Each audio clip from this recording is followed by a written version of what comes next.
So I start out my class by asking the students how many are in favor of the confiscation laws.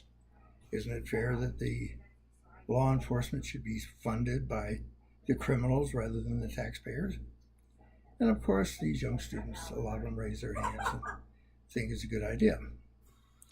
So then I tell them we're going to do a little role playing here, and we're going to set it up so that you guys are the mayor and the town council, and I'm the chief of police. So you go to me and you say, Chief, we got to cut down the crime right here. We got a crime problem and we need something done. Well, they don't actually have a crime problem as such. They have a public relations problem generally. But they say, you work for us, here's what we want. I say, fine. You're not going to give me any more money for this because you want me to pay for everything out of the forfeiture funds. So the way to cut down the crime rate is let's run all the poor people out of town. Let's run all the minorities, all the single people, all the derelicts, etc. And then we cut our crime rate down significantly. Now then the students say, well, you can't do that. It's discriminatory. It's that way. It's this, that, or the other. And I said, well, you want the crime rate cut down. You want me to do it. That's how we do it. Well, we don't want you to do it that way. Well, how are you going to stop me?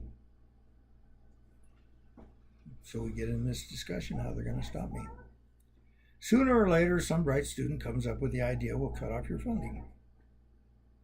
So I say, fine. I've got an evidence locker full of drugs, and I've got a police force full of detectives and traffic cops, and we write a lot of traffic tickets. We make you revenue that way. So what I'm going to do is I'm going to arm all my officers with a bunch of baggies of marijuana and other drugs and tell them every time that they pull over a Porsche, Cadillac, Lincoln, etc., to throw a bag of marijuana in the back and then discover it and confiscate the car. When they go to a fancy house for a disturbance, throw some drugs in there and confiscate the house as being a drug den. Now, how are you going to stop me? You can't, can you? And this is what's wrong with the confiscation laws.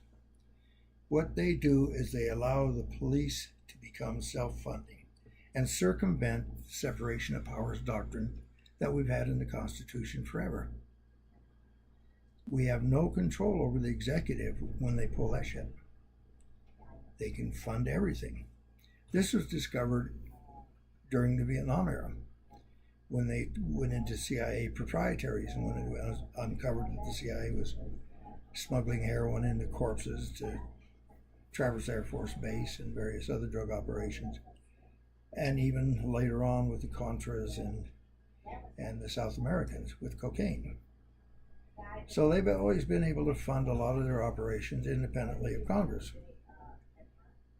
They've had a slush fund that they don't even account for then. Also, they have several proprietaries, and they set up these proprietary airlines and things such as this, and the proprietary airlines generally make a profit also. So what you've got is you've got a situation here where you've got a runaway executive, a runaway bureaucracy, and no way of controlling it. And not only that, there are no effective people in Congress nowadays that have enough balls to stop it because it's too hard to do, and most of the public doesn't believe this is going on, and they got the public brainwashed that it's a good idea anyway because people don't like to pay taxes. They don't seem to mind in Europe and the rest of the country. Europe has health care, they have all kinds of benefits that we don't have, but they have high taxes. So that's the trade-off.